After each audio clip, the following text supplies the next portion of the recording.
Creative research methods for data generation have grown over recent decades, and researchers are now keen to take a creative approach to data analysis too. My name is Jess Miles, and today on the Transforming Society podcast, I'm speaking to Helen Kara, Dawn Mannay, and Alastair Roy, who are the editors of the Handbook of Creative Data Analysis. I think this might be the book about data analysis that creative researchers have been waiting for. The book is vast, full of practical examples around how to do data analysis creatively, and includes images and photographs that bring the approach to life. There are graphic novellas, word clouds, objects, film, narrative, mosaics, emojis, poetry, stitching. I could go on. There's a lovely quote in the intro from a paper of Dawn's that says that this is research where imagination, questioning, and uncertainty are welcomed as part of the process. So let's talk about this more. Welcome, Helen, Dawn, and Ali. So excited to talk to you today. Hi. Thank you for taking some time to chat. So let's start by talking about how the book came about. It would be great to hear a bit about each of you, that Policy Press webinar, and bringing the book together. If you want to go first, Helen. Yeah, I'm happy to start on this one because I first wanted to do this book in, I think, 2016. My book on creative research methods, first edition, came out in 2015, and I quickly realised that we needed a book on data analysis, but I knew it wasn't one I could write. And I didn't even think it was one I could edit on my own well enough to make the book as good as it needed to be. And I applied for some funding from Leverhulme to see if that would support it, but I wasn't successful. And I thought about people who could co-edit with me, but I didn't have any good ideas. But then, as you say, there was the Policy Press webinar in, I think, February 2021, which we did, the three of us together, me, Dawn and Ali. And I already knew Dawn and I already knew Ali, so we weren't strangers to each other. I can't remember if you two knew each other. Did you know each other before we started this work? No, you didn't, No. but you do now. And in the webinar, I was struck by the number of questions we got about doing creative data analysis, and we dealt with them well, I think, in the webinar. And after the webinar, I thought, I wonder if those guys would do this book with me that I've been wanting to do, because I think if we could all do it together, that would work. And then I thought, oh, they're really busy academics. There's probably no point even asking. And then I thought, well, if you don't ask, you don't get. And I'll just email them. It'll only take a minute, and then they can say no, and that won't take them long, and it'll be fine. And they both said yes. And I have loved working with these guys on this book. It has really been what I wanted this process to be, and the outcome is ideal. I think it's excellent. I'm so happy with it. But you guys, you might want to pitch in with your parts of the story.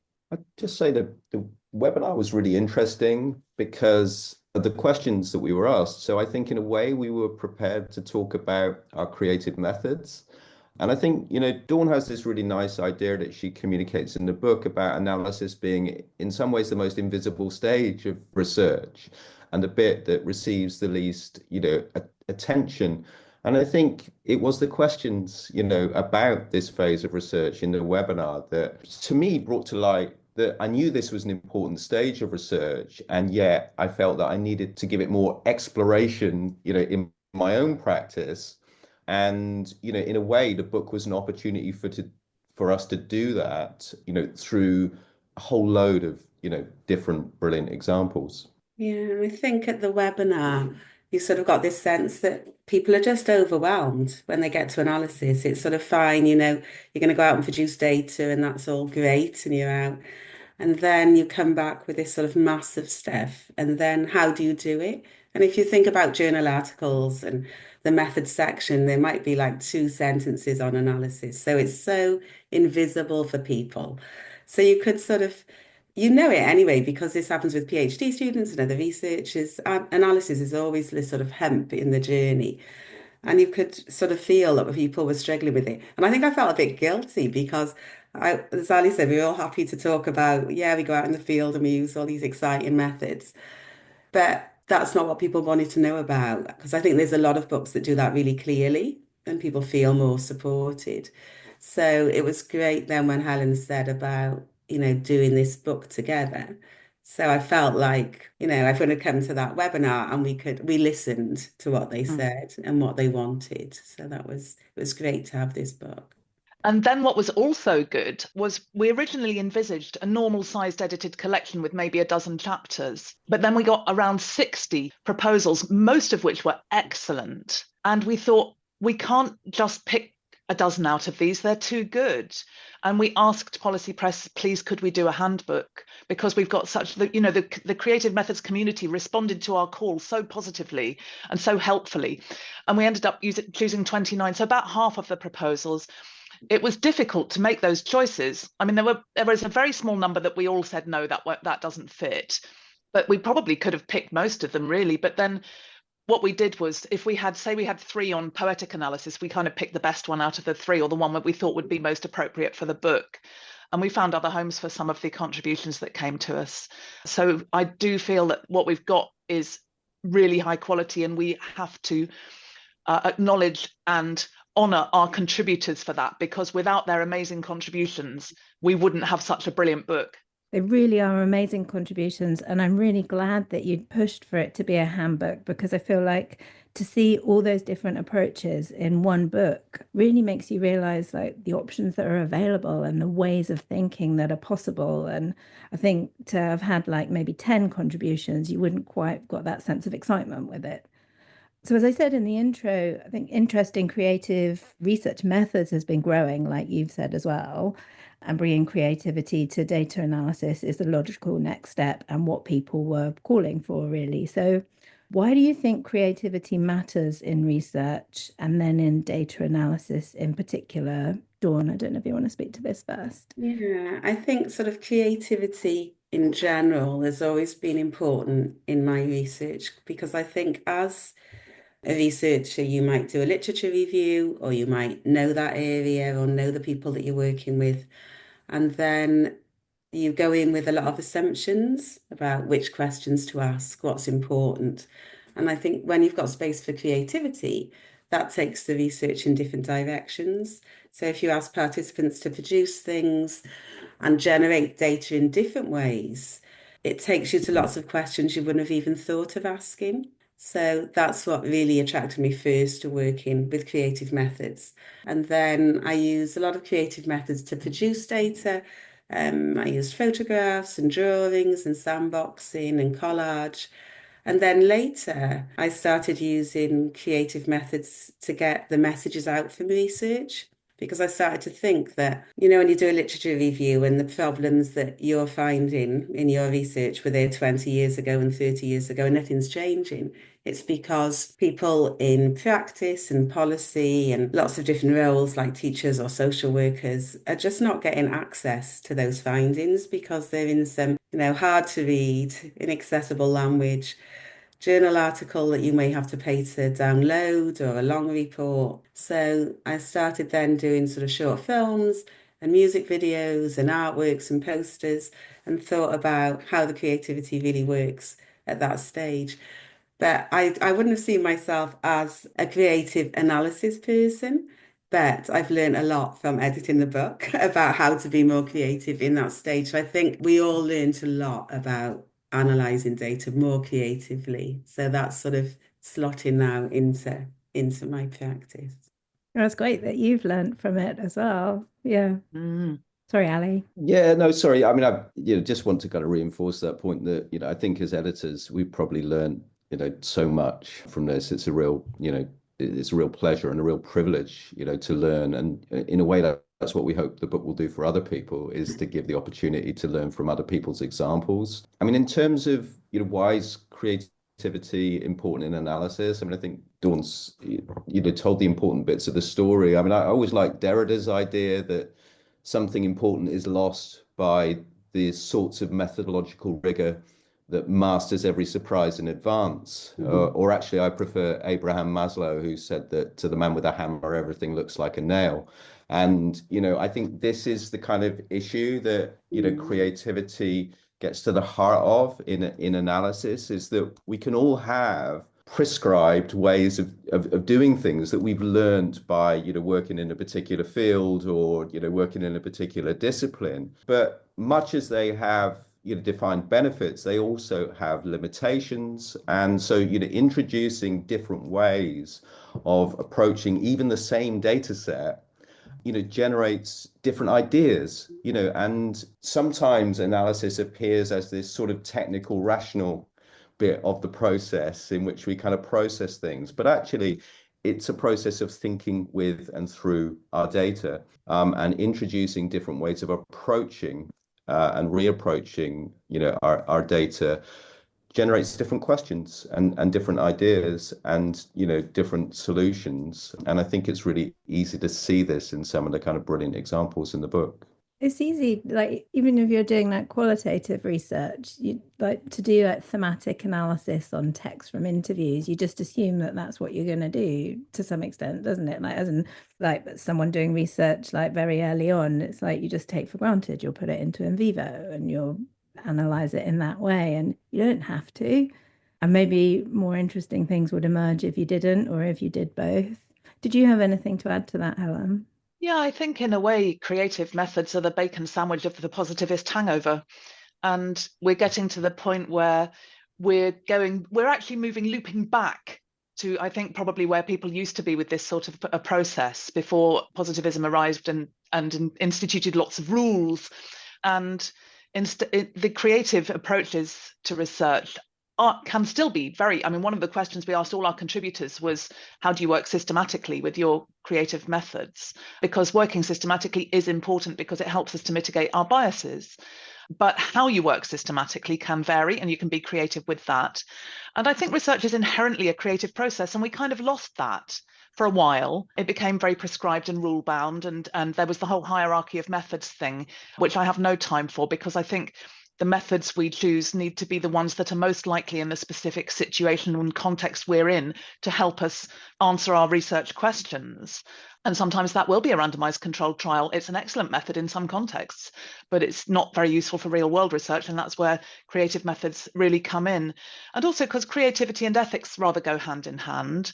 And we don't have any evidence yet that doing analysis more creatively makes our work more ethical, but we do know that conventional analytic work can be very unethical. The work of Retraction Watch has shown us that over and over again. And it seems to me that researchers who are working creatively do tend to think more carefully about ethics. And that was another thing we asked our contributors to reflect on the ethical aspects of their methods and to include that in their chapters.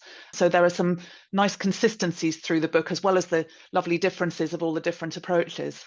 Yeah. So to bring it to the book, we've said there's like this huge range of approaches. So kind of needed to be selective for this podcast just because of time. And the ones I was most curious about were like participation, embodiment, and fictional narratives. So let's start here. So with participation, you highlight that it can get lost between the research activity and the analysis. So how does creative data analysis and co-production help with analysing, communicating, and talking about research with a wider audience? Ali?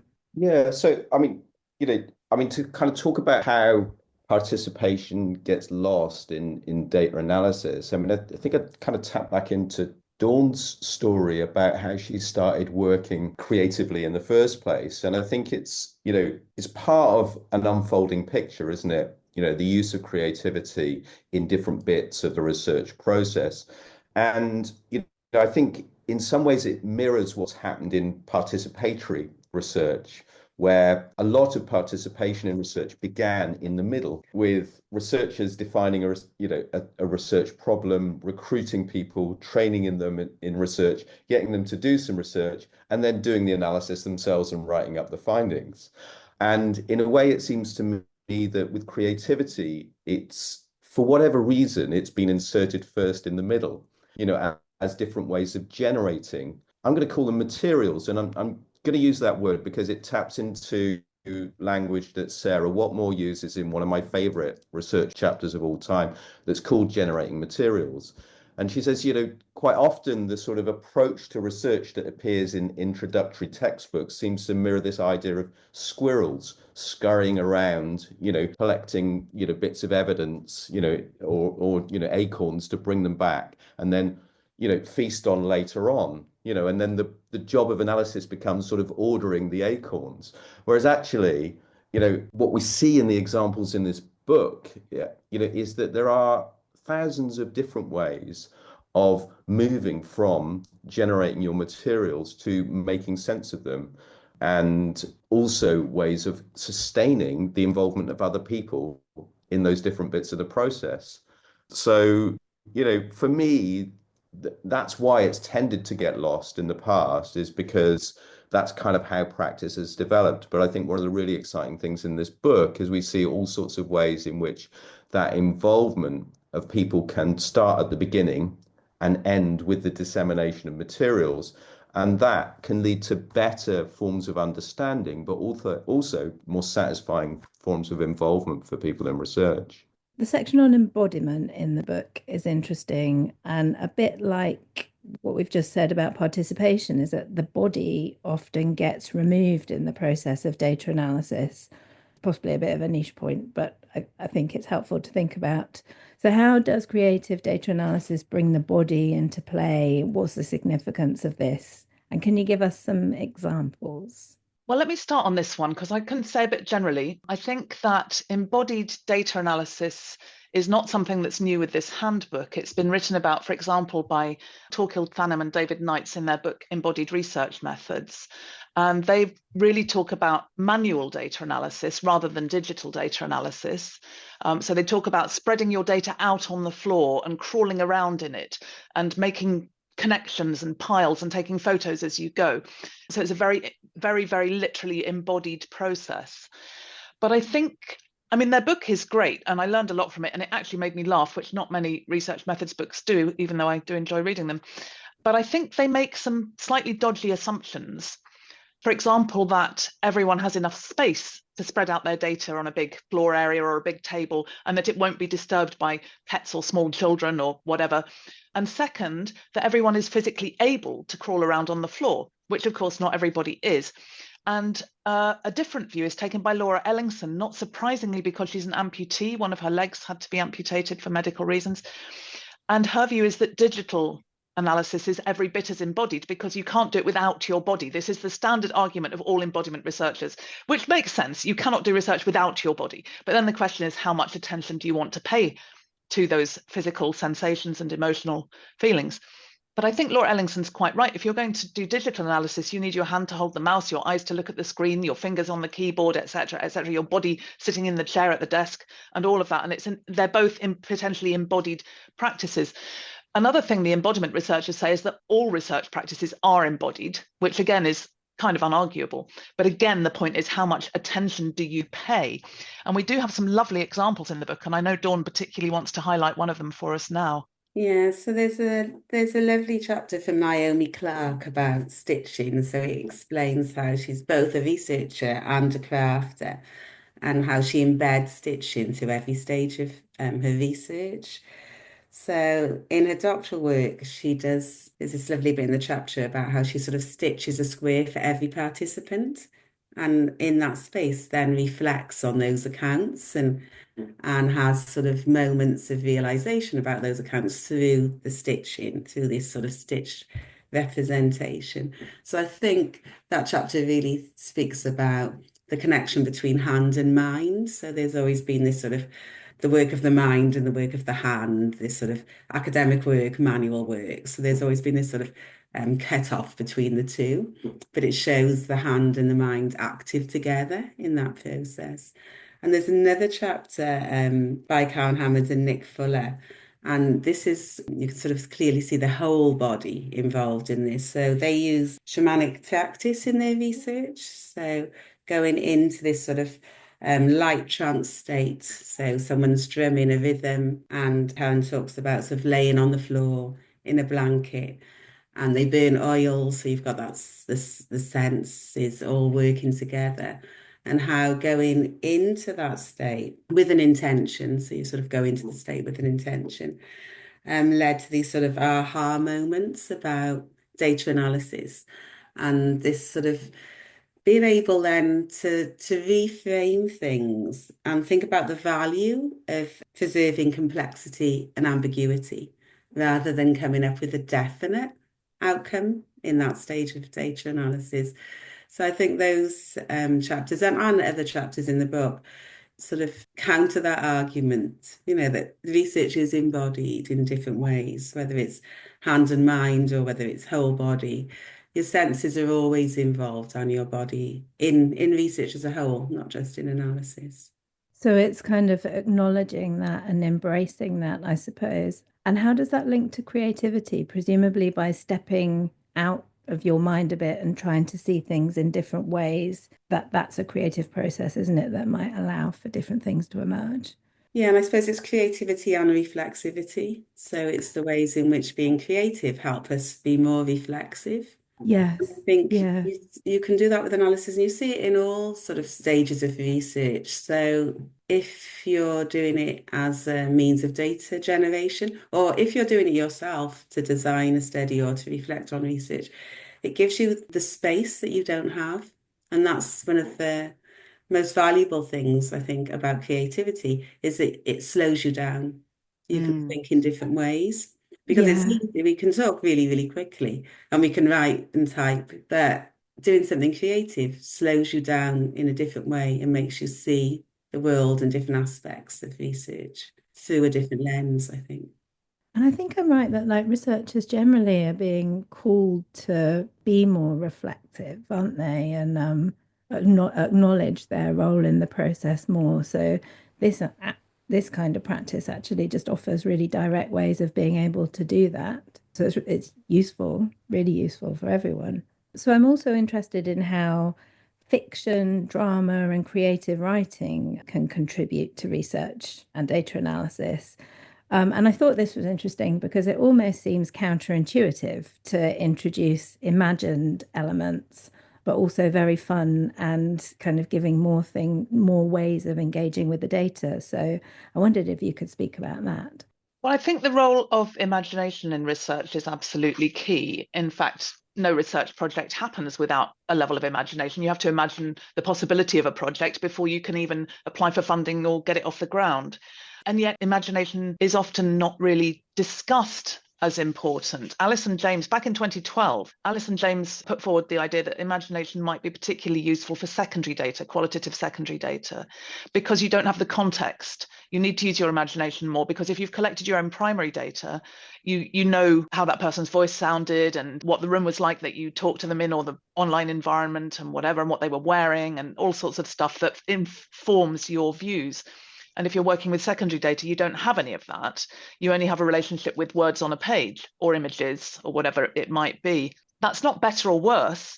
It's more freeing in some ways and more limiting in others. But imagination has a key role in helping the data analyst to build a picture of the participants, of their situations, and figuring out why they say what they say. And imagination doesn't mean making it up. It's like creative, systematic use of imagination. And I think one of the things in this question is not only about the role of imagination, but also the boundary between truth and fiction, because it's not necessarily a hard boundary between truth and fiction. We tend to think of it as truth on one side and fiction on the other. But if you think about things like memoir, like travel writing, and some research is going down this road too, it's what the Arts Council would call creative non-fiction. So it's fact-based, but sometimes fictionalized. There's all sorts of reasons why you might fictionalize in research. So it might be to further anonymize participants. So you might make a fictionalized composite case study. Annette Markham's work is very useful on this. So you might make a study with elements of different participants that add up to a whole recognizable but not real participant to illustrate the situations those participants might find themselves in. And if I can do just a little side plug for a moment, in the Policy Press short book series I edit called Creative Research Methods in Practice, there's a really good book on fiction in research by Leah Gilman and Becky Tipper that's well worth having a look at. But it does play out in analysis because sometimes it's useful to do fictionalized work in analysis. Elizabeth Burberry used screenplay writing. It wasn't to make movies, but she wrote screenplay scenes about the interactions that she perceived her participants engaging in to convey those on the page. She'd done thematic analysis already, but she felt that that wasn't really getting some of the material across well enough. So she turned to writing screenplay scenes, and that worked much better. There's all sorts of options. And in our book, there are a bunch of options. There's a whole section on creative written analysis with chapters about iPoems and composite narratives, developing characters that I talked about. And there are others. There's the thing about dividing the book into sections is that virtually every chapter could have gone into at least 3 of the sections. So it's a little bit artificial, but it just makes the book a bit more digestible, I think. Does anybody want to add anything to that on how imagined elements can go on, Ali? Well, just a couple of things. I mean, I think you're right, Helen, 100% that creativity is involved, all research involves creativity. I mean, I love C. Wrote Mills, who, famously said, that it's the imagination that distinguishes the researcher from the mere technician. Yeah. And I mean, I mentioned before we started Les Back's book, The Art of Listening, and I think sometimes analysis is almost considered as the point at which, the listening stops and where we sort of process our data and mold it into a form. And as Dawn said, sometimes this is the bit that seems to happen behind closed doors. And I think for me, data analysis needs both playfulness and vigilance. Yeah. So, it's not one or the other. It's both of those things. And I think what some of the brilliant approaches that are described in this book help us to understand is that, or help to open out for researchers, is this sort of relaxed receptivity, to our data, through that process of generating understandings, from our materials that open out different ways of understanding those materials and different ways in which the stories from them, could be told. So I think this is implicated in all research, but what we see in the examples in this book is ways of, you know, opening out, different ways of approaching the materials. We've mentioned things over the course of this chat about like rigor, being systematic, vigilance. And you acknowledge in the book that it's challenging to bring creativity into data analysis while retaining this systematic, rigorous, and ethical approach. And I think there can be almost a fear of doing things that sit outside of institutional and disciplinary norms. So I thought it might be helpful to talk a little bit about the anxieties and difficulties people might have around this and how we can mitigate them. Shall I go first on this? I mean, I love this bit of the book, I must say. And, I found it so helpful to kind of think with the materials. And although in a way this book is a celebration of, creative approaches to analysis, what we see in some of the examples really clearly is that creativity or creative approaches to analysis are not always welcome in certain contexts because people are expected to work within disciplinary norms. And so two of the examples that I love in the book are Louise Cachero, who described entertaining the possibility that her own creative approach to data analysis might simply be a frivolous procrastination strategy. And I think that speaks just so simply and beautifully to the anxieties that can accompany choosing to do something in ways that are different from other people working in your discipline or school or department or whatever. And another great example in the book is from Jennifer Lee and colleagues who were working in a STEM discipline, and they described how one of the main challenges for them was documenting, disseminating, and justifying the analytic process in a way that was understandable and deemed rigorous enough, for a scientific audience. So, we really talk about this towards the end of the book in terms of transgression, and that does involve a certain braveness sometimes to be able to be prepared to, step outside of the kind of norms and mores of, of one's discipline. And the great news, for example, with Jennifer Lee's colleagues is despite their approach being received initially with quite a lot of suspicion, actually, when they presented their work, it received really positive appraisals. So, there's lots of kind of good news stories, but realistic stories about this in the book. Do you think it is generally more well received than we might think it will be? Creative approaches in research? I think it still varies. My own view is that there are some people who are still think creative methods are like fluffy girly playing, not proper research. And my view is that those people are dinosaurs and they will die out. We just have to wait a little while. And generally, I think I have seen, I mean, I've been working on creative methods for 10 years now, and I have seen acceptance levels improve dramatically during that time. We're not 100% there yet, but we're getting a lot closer. And I've even had, government departments getting in touch saying, can you come and tell us about this creative research business? Because we think we need to know. So that's an indication. They don't pay me, so I don't go, but at least they're asking the questions. And that's a real indication, because government's often very small c conservative about how they do things like research. So I think that's really positive. It's different in different parts of the world, though, and I think we do need to make that clear, because in some parts of the world, creative methods are much less acceptable. I just recently read a great book, which I now cannot remember the name of because I am old and my memory is faulty, but it was about epistemic freedom in Africa. Let me just see if I can find it. And it was talking very much about how colonization didn't only apply to physical, here we go, epistemic freedom in Africa, deprovincialization and decolonization by Sabelo Ndlovu-Gatsheni. And that is an awesome book, because the author talks about how people's minds are still colonized in many places in Africa. And I see that when I read research from Africa, it's often very sort of like stuff that was being produced here in the early 80s at the height of the paradigm wars. It's very positivist focused. I've actually just been asked to have the first ever qualitative research conference on African soil, which, if they get the funding, will happen next October in South Africa, which would be really exciting. But that's an indication that in that continent, qualitative research is new and happening. And actually, there's a lot of creative research is done in Africa, but it's often done by indigenous researchers who don't tend to publish so much. And if they do, it's probably not in English, which is fair enough, because why should it be? So I think we need to acknowledge that what we're talking about here is in our specific cultural setting and doesn't necessarily apply in the same way, although I think there are a lot of people who wish it did. And I think it will in the end. That's a really important point to mention, isn't it, Dawn? Yeah, and I think there is a lot more acceptance than, since probably we've all noticed since we first started using creative methodologies, there has been a definite shift.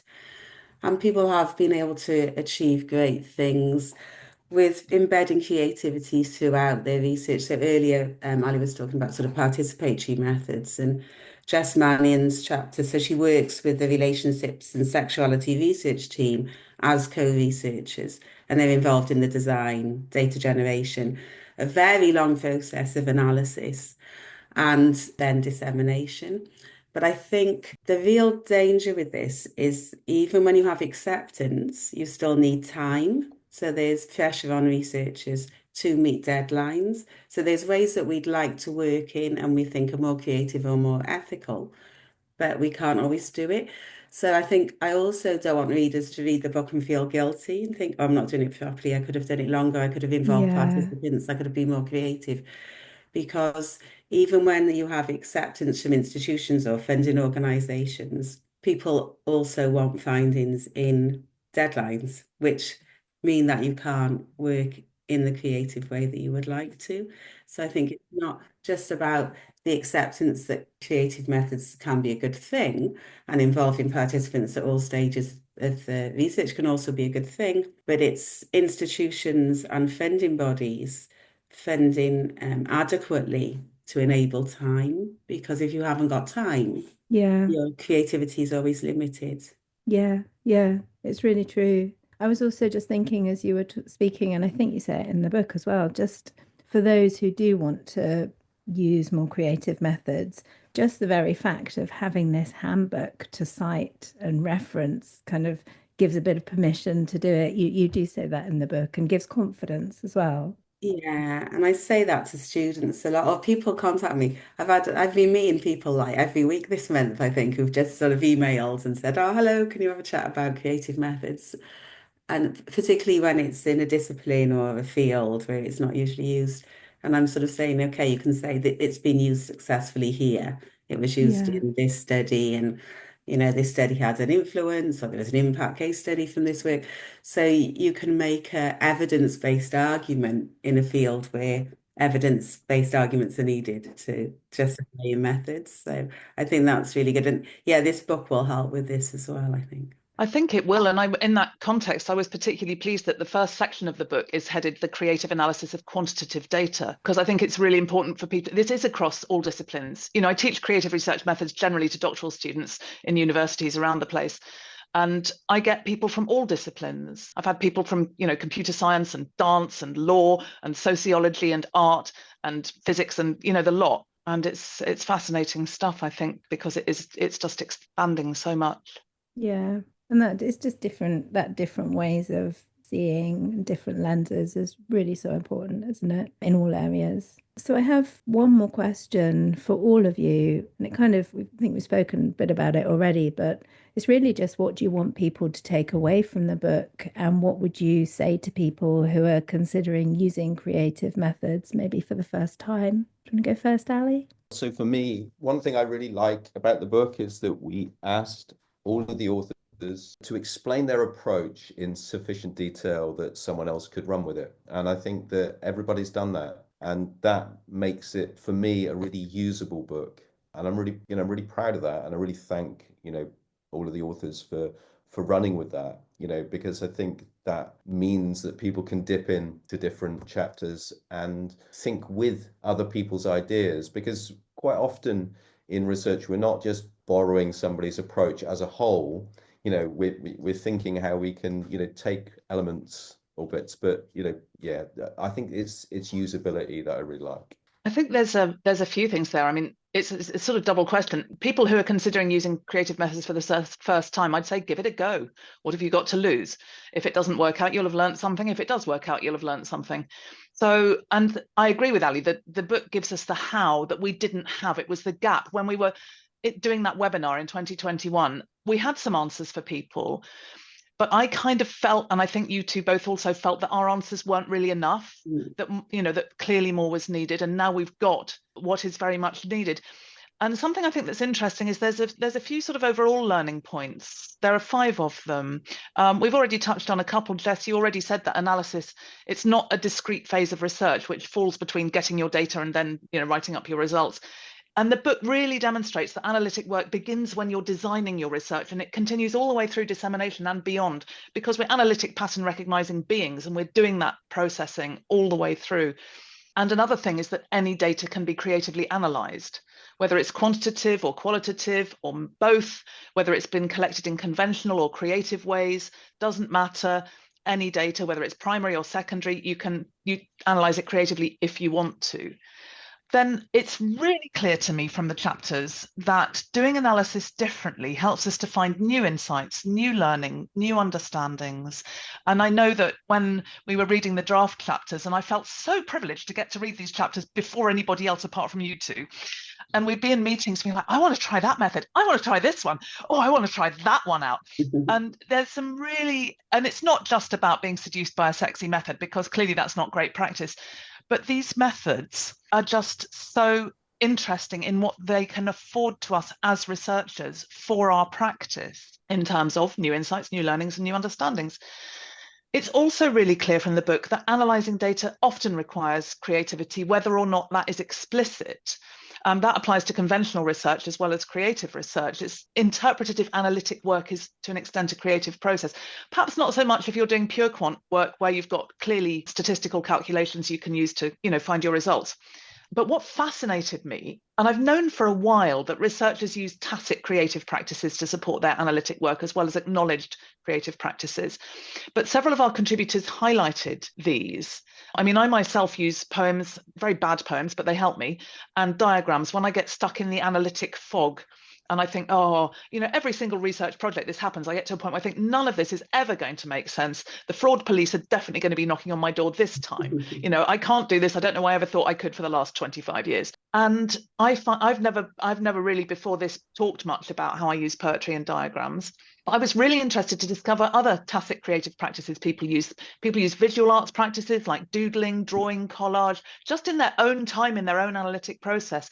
People do making, they make models, installations, crafty, fabricy things, all sorts of stuff. Music is used often to accompany and promote thought, whether that's playing music or listening to recorded music. And other embodied practices like walking, running, and swimming. I've often thought that going for a walk is helpful if I'm a bit stuck in my thoughts. It can unstick you. But people are using those processes very purposely for their analytic work. No doubt there are other options as well. And the 5th and final overall learning point, again, we've touched on this. Analytic processes do need to be systematic, but they don't need to be rigid. They don't need to be fixed. The book demonstrates in so many ways that analytic work can be experimental, as Ali said, playful and fun. And why should research not be fun where it can be? Why should it always be so serious and po-faced? I don't think it should. I fully agree with Ali that yes, we need vigilance and we also need playfulness. So I think those are some of the things I would like people to take away from the book. I don't know, what do you want to add anything to that, Dawn? Yeah, I mean, I think this book is going to be a great starting place for readers, us included as readers. So each chapter's been carefully written so the reader can see exactly what was done. So I think that's going to be a lovely intro for people who are thinking about how can I bring creativity into my analysis. But I also think beyond the book, when you want to try something new, a good thing to do is to reach out to people using that method and see if they'll have a quick chat with you, go into those spaces. So, the creative methods community are supportive, I've found. So if I've contacted people, they're happy to chat through their work. People contact me, I'm happy to have a chat. I know that Helen and Ali probably know it's the sort of same thing. People have got questions. So there is that supportive community that you can reach out to people on an individual basis. And there are also lovely, safe, creative spaces.